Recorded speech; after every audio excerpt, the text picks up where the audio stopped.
Hello children, നമുക്ക് ഈ വർഷത്തെ സോഷ്യൽ സയൻസിൻ്റെ സിലബസ് ഒന്ന് നോക്കാം. Okay, as you know first term നിങ്ങൾക്ക് MCQ ആയിരിക്കും. ടേം 1 വന്ന് MCQ ആയിരിക്കും. ഇതിൽ നിങ്ങൾക്ക് 4 ബുക്സ് ഇല്ലേ, history, geography, politics and economics. ഇത് 4ഉം 10 മാർക്സിന് വരും. Okay, so total you have 40 marks. So 10 mark for history, 10 mark for geography, 10 mark for politics, 10 mark for economics. ഇപ്പോൾ ഒരു സബ്ജക്റ്റും നിങ്ങൾ വിട്ട് പിടിക്കാൻ പറ്റില്ല. എല്ലാ സബ്ജക്റ്റിനും ഈക്വൽ വെയിറ്റേജ് ആണ്. എക്കണോമിക്സ്, പൊളിറ്റിക്സ് എല്ലാത്തിനും ഈക്വൽ വെയിറ്റേജ് ആണ്. അപ്പോൾ ഇത് MCQസുമാണ്. അപ്പോൾ നിങ്ങൾക്ക് ഈ ഫസ്റ്റ് ടേമിൽ വരാൻ പോകുന്ന പോർഷൻസ് എന്താ, സെക്കൻഡ് ടേം വരാനുള്ള പോർഷൻസ് എന്താന്ന് നോക്കാം. സെക്കൻഡ് ടേമിലും നിങ്ങൾക്ക് 10 മാർക്സ് ആണ്, equal weightage for all subjects. And this is going to be descriptive but okay.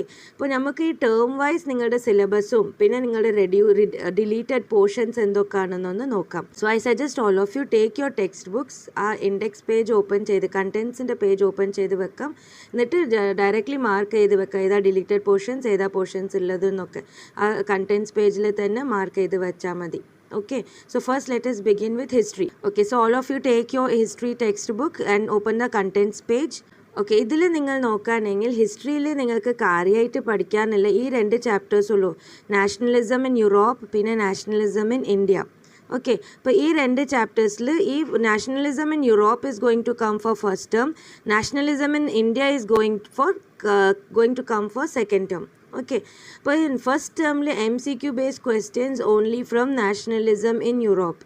ഇനി സെക്കൻഡ് ടേമിൽ നിങ്ങൾക്ക് നാഷണലിസം ഇൻ ഇന്ത്യൻ്റെ കൂടെ ഈ 2 ചാപ്റ്റേഴ്സ് ഇല്ലേ, the making of a global world or the age of industrialisation, ഈ 2 ചാപ്റ്ററിൽ ഏതെങ്കിലും ഒരു ചാപ്റ്റർ നിങ്ങളെ സ്കൂളിൽ നിങ്ങൾക്ക് പഠിപ്പിച്ചു കൊടുക്കും. അതിൻ്റെ ബേസ് ആയിട്ടുള്ള ഒരു പീരിയോഡിക് ടെസ്റ്റ് മാത്രം നടത്തുള്ളൂ. നിങ്ങളുടെ പീരിയോഡിക് അസസ്മെൻറ്റിൽ ഇൻക്ലൂഡ് ചെയ്യുന്നതാണിത്. ബോർഡ് എക്സാമിൽ ഈ ചാപ്റ്റേഴ്സ് വരില്ല. അപ്പോൾ ബോർഡ് എക്സാമിൽ നിങ്ങൾക്ക് കാര്യമായിട്ട് പഠിക്കാനുള്ള ഈ 2 ചാപ്റ്റേഴ്സ് ഉള്ളൂ. ഫസ്റ്റ് ടേമിന് rise of nationalism in Europe, second ടേമിന് നാഷണലിസം ഇൻ ഇന്ത്യ. ഈ 2 ചാപ്റ്റേഴ്സ് പഠിച്ചാൽ മതി. Now all of you take your geography textbook and in the contents page let us mark. Okay, for first term നിങ്ങൾക്ക് ഏതൊക്കെ chapters ഉണ്ടാവുക, resources and development ഉണ്ട്, forest and wild life resource അത് completely deleted ആണ്, ആ chapter ഇല്ല. പിന്നെ agriculture ഉണ്ട് കേട്ടോ, first chapter and 4th chapter ആണ് ഉള്ളത് ഫോർ ദ ഫസ്റ്റ് ടേം.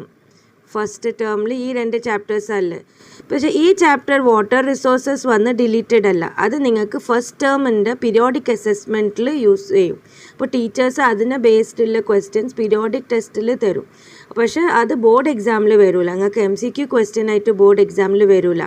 പക്ഷേ ആ വാട്ടർ റിസോഴ്സസ് ചാപ്റ്ററിൽ നിന്ന് മാപ്പ് ക്വസ്റ്റ്യൻസ് വരും. ഓക്കെ, അപ്പോൾ നിങ്ങൾക്ക് മാപ്പ് ക്വസ്റ്റ്യൻസ് ഏതൊക്കെയാണെന്ന് തന്നെ ആ ബോർഡ് തന്നിട്ടുണ്ട്. അപ്പോൾ ആ മാപ്പ് ക്വസ്റ്റ്യൻസ് നല്ലോണം പ്രാക്ടീസ് ചെയ്യുക. അപ്പോൾ ഈ വാട്ടർ റിസോഴ്സസ് ചാപ്റ്റേഴ്സിൽ നിന്ന് നിങ്ങൾക്ക് എക്സാമിൽ പ്രതീക്ഷിക്കാവുന്നതാണ് മാപ്പ് ക്വസ്റ്റ്യൻസ്.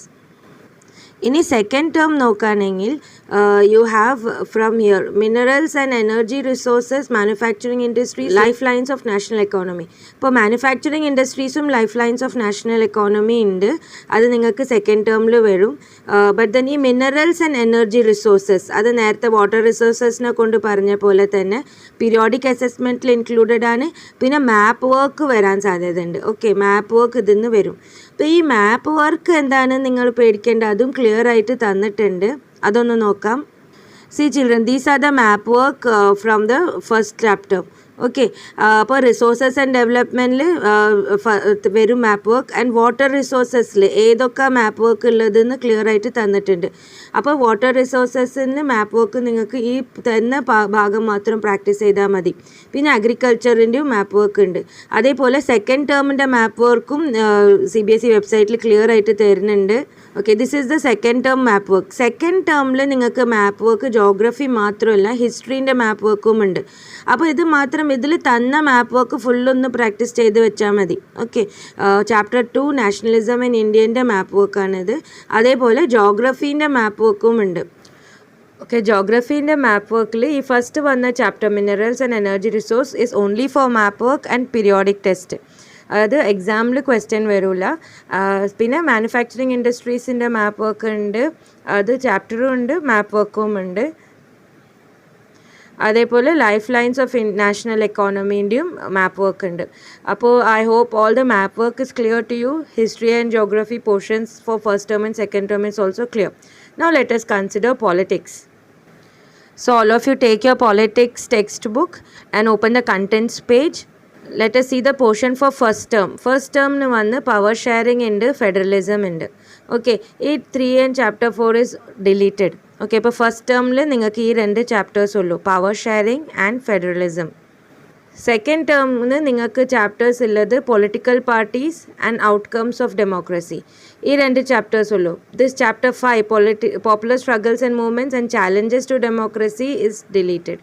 അപ്പോൾ നിങ്ങൾക്ക് ടേം 2 പൊളിറ്റിക്സിൽ 2 ചാപ്റ്റേഴ്സ് ഉള്ളൂ. ഓക്കെ, ഇനി എക്കണോമിക്സ് നോക്കാം. All of you take your economic textbook and open the contents page. എക്കണോമിക്സിൽ നോക്കുകയാണെങ്കിൽ നിങ്ങൾക്ക് ഫസ്റ്റ് ടേമിൽ ഡെവലപ്മെൻറ്റ് ഉണ്ട് and sectors of Indian economy ഉണ്ട്.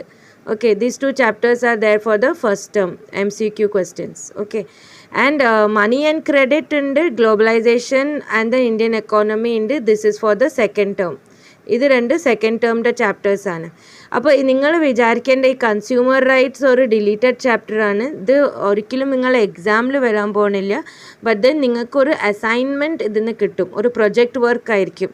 അപ്പോൾ കൺസ്യൂമർ റൈറ്റ്സിനെ കുറിച്ചൊരു പ്രൊജക്റ്റ് വർക്ക് ഉണ്ടാക്കാൻ ഒരു 5 മാർക്കിൻ്റെ പ്രൊജക്റ്റ് വർക്ക് ഈ ചാപ്റ്ററിൽ നിന്ന് എടുക്കാം.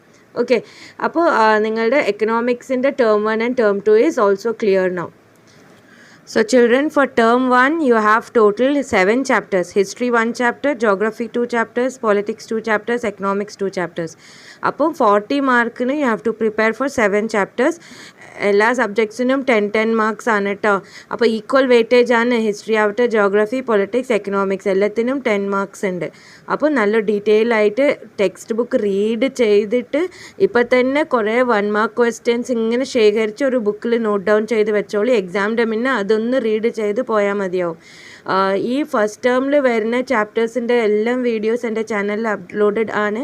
Just go through them so that you will understand the chapter in an easy way and then you read the text book along with it. Okay, ഓരോ video കഴിഞ്ഞതിൻ്റെ ശേഷം അതിൽ കവർ ചെയ്ത ടോപ്പിക്ക് ടെക്സ്റ്റ് ബുക്ക് നിങ്ങൾ read ചെയ്തിട്ട് underline ചെയ്തുകൊണ്ട് പോവുക. എന്നിട്ട് ഓരോ 1 mark question you make your self and collect such 1 mark questions for your self.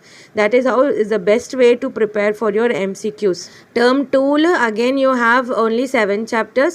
History in the 2nd chapter, geography in the 6th and 7th, politics in 6th and 7th and economics in the 3rd and 4th. ഇപ്പോൾ second term വന്ന് നിങ്ങൾക്കൊരു descriptive exam എന്നായിരിക്കും. Again that is for 40 marks. Children, ഈ 40 മാർക്സിൻ്റെ MCQസിന് ഒക്കെ നിങ്ങൾക്ക് 90 minutes ആണുള്ളത് കേട്ടോ. 1.5 hours ആണ്. അപ്പോൾ വെറുതെ ഇങ്ങനെ റഷ് ത്രൂ ചെയ്യരുത് ഒരിക്കലും. MCQs സോൾവ് ചെയ്യുമ്പം ക്വസ്റ്റ്യൻ റീഡ് ചെയ്തിട്ട് എല്ലാ ഓപ്ഷൻസും റീഡ് ചെയ്യണം. ഫസ്റ്റ് ഓപ്ഷൻ ചിലപ്പോൾ നിങ്ങൾക്ക് കറക്റ്റാണെന്ന് തോന്നി അത് ടിക്ക് ചെയ്ത് പോയാൽ ചിലപ്പോൾ അടുത്ത ഉള്ള ഓപ്ഷൻ ഇനിയും കൂടി ഒന്ന് കറക്റ്റ്നെസ് അതിലുണ്ടാവും. പിന്നെ ചിലപ്പം last all of the above correct answer ആയിരിക്കും. അപ്പോൾ ഒരിക്കലും ഓപ്ഷൻസ് റീഡ് ചെയ്യാതെ നെക്സ്റ്റ് ക്വസ്റ്റ്യനിലേക്ക് പോകരുത് കേട്ടോ. അതൊരു കാര്യം ഓർമ്മ വെച്ചോളി.